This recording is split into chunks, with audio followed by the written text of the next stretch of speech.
What's good, yo? Welcome to my movie review for Hereditary. I gotta say, guys, this is honestly one of the greatest horror movies I've ever had the pleasure of watching.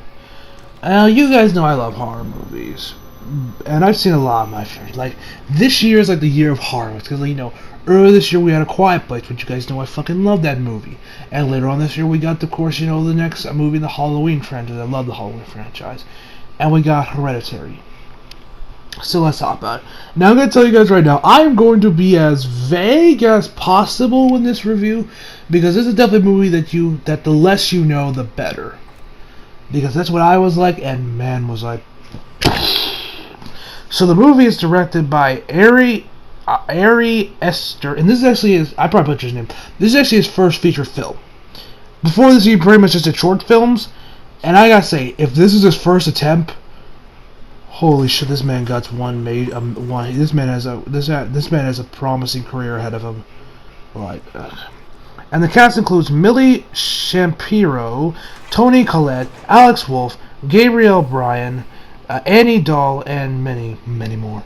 And the plot of Hereditary, well, be as vague as possible, is pretty much a movie about learning the tragic past of this family, and how tragic it is with deaths and everything.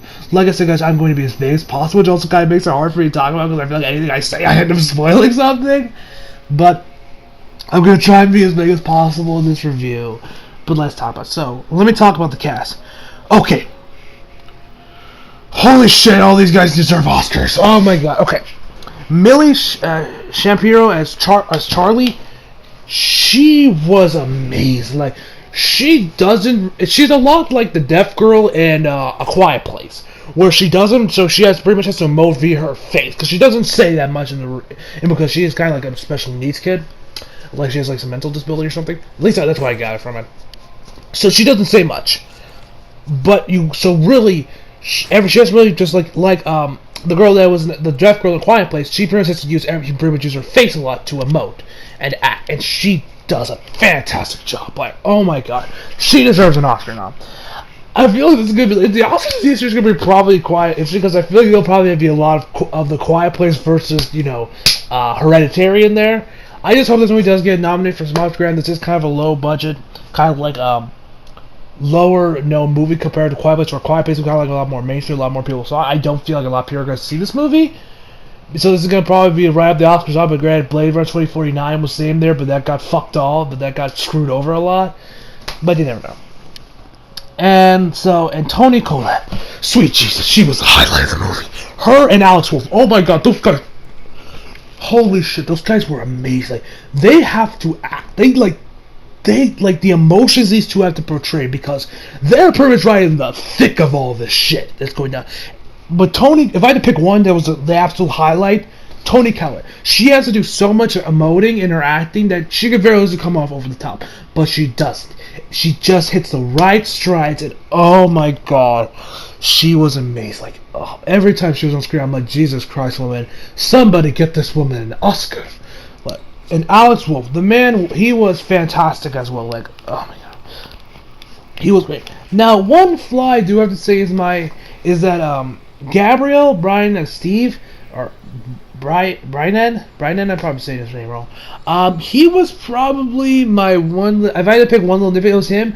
His performance was really good, but he doesn't really do much in the movie. He's kind of like that guy that's kind of out of touch, that's kind of out of the loop, really, when everything was going on. So he doesn't really do much. His performance is good, but not great like everyone else. It's like Millie Toni Collette and Alex. They're like LeBron James, and Gabrielle is like Kevin Love. Or he's great, but he doesn't really do much, I know a lot of you guys probably don't get that basketball analogy, but that's kind of the best I can come up with. These three are like the LeBron James, the ones that are carrying the movie, while he's kind of like the Kevin Love that has his moments, but is kind of like the, oh yeah, he's there, he's good, but not great, when you compare him to, say, LeBron, He was good, but, he doesn't really do much in the movie, in all honesty. Now, so that's like my one little nitpick I have, but I gotta say, like these performances and the soundtrack. Okay, guys, let me talk about the soundtrack because I love the soundtrack, and that is because it doesn't sound like music. This movie, when I was watching, I felt like I was rewatching The Shining for the first time. My experience with it was a little bit better than the first time because when I saw The Shining for the first time, I kind of already knew what to expect by that point. Like, I knew about, like, the blood elevator. I knew about the little girls. No, I didn't know, like, the exact everything that happens. I didn't know that, but I knew about, like, here's Johnny and all that shit. I kind of had an expectation. I kind of know what to expect. This I just saw the trailer for, and I really did what I saw. But I was kind of like, okay. But this I'm like, what the fuck? Like, there are some scenes in this movie, like I said, no spoilers, that are burned into my brain and that I think that I will never be able to unsee. If you've seen the movie, you probably know exactly what scenes I'm talking about. Holy shit. I was watching the movie, I was so glad that I was going to see Ocean's 8, like, right after it, because, like, throughout this whole movie, I was on edge. Like, the best way to describe this movie is, like, if it's like The Shining meets The Exorcist. Now, me personally, I've never seen The Exorcist. Yes, I know. That's an ultimate movie sin for someone that loves movies like me, and I have yet to see The Exorcist. I know. I'm ashamed of myself. I'm ashamed of myself for that. But I gotta say, oh my god, this movie definitely shows, like, this movie has, like, the cinematography of The Shining, as well as the kind of the what the fuck nature of it, where you don't really know what you're looking at, where you're like, you're like, what am I looking at? What is this? You're just kind of like, this is a movie that I can feel is going to get analysis. That's going to be like an analysis. I cannot speak today. An analysis. It's going to get get it.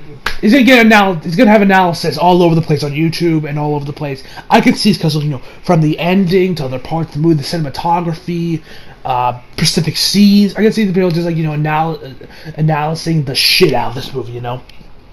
Like, oh my god. Like I said, the soundtrack, because it doesn't sound like music. It's like The Shine. Where if you listen to The Shine soundtrack, it doesn't sound like music. It sounds like a bunch of sounds just plopped together. And that's what I love. I was like, oh my god, I feel like I'm rewatching The Shining. Because the first half of the movie is like The Shining. While the second half of the movie is without a doubt shares percent of things with the extras. Because you guys know this movie does delve into the supernatural. And that's where it kind of gets into like a little bit of the Exorcist genre. Because I saw a lot of people say, oh, this is this generation's Exorcist. I would say it's more like this generation's Shining, because it reminded me a lot more of The Shining. Great, I've not seen the Exorcist, so that could be wrong on that front. But like I said, the soundtrack. Like I said, this movie I felt like I was rewatching The Shining for the first time. And oh my god, the performances were fantastic. Like the directing. Like I said, this is the dude's first feature film. First feature film.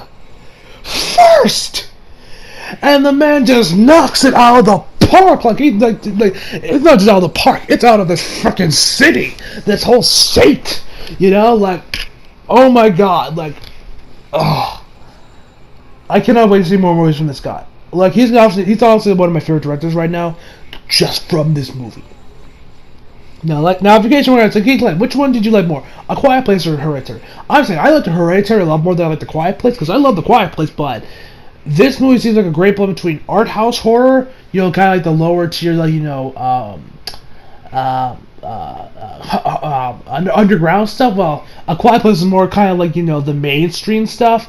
Like, kind of like the Babadook was, because like, a lot of people were like praising the Babadook, like, oh my god, it's the greatest horror movie of all time. When I saw it, I was like, I mean, I really did enjoy the Babadook, but I was like, I've kind of seen better horror movies than the Babadook. It's not like I was overhyped this movie, like, Chris Sub and other guys, but I was like, because I don't really usually let hype, really, like, when someone says, like, oh yeah, this movie's fucking phenomenal, it's greatness, it's like one of the greatest horror movies of all time, I'm like, yeah, I'll take it with a grain of salt. But like my econ teacher, he told me like, hey Glenn, if you've seen Hereditary, it's amazing. You need to watch it. I was like, okay. So the trailer, I was like, ooh, I really do want to watch it. And then was something I'm like, holy fucking shit, this movie's fucking amazing. So like I said, guys, I haven't really talked much about the movie itself. I'm kind of just discussing my overall experience, because like I said, the less you know, the better with this movie.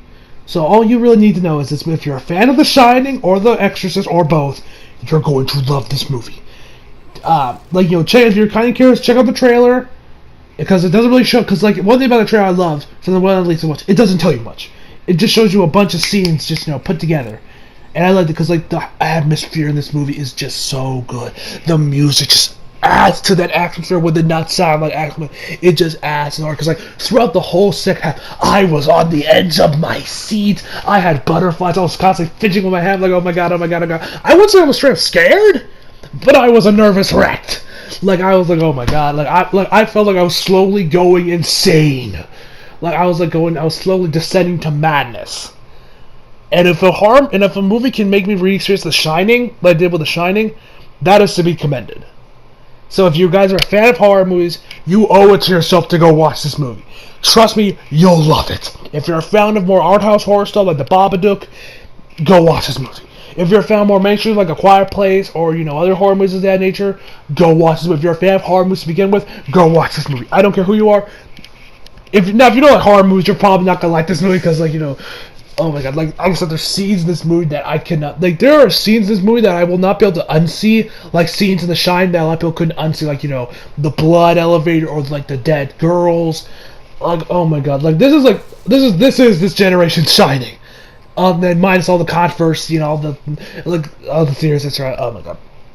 So, like I said, guys, apologies for this guy being all over the place. Like I said, I wanted to be as vague as possible with this review, only telling you what you really needed to know for this movie, because like I said, the less you know, the better. So overall, I give this movie, of course, a 10 out of 10. If this movie does not get nominated for some Oscars, I'm going to be fucking pissed.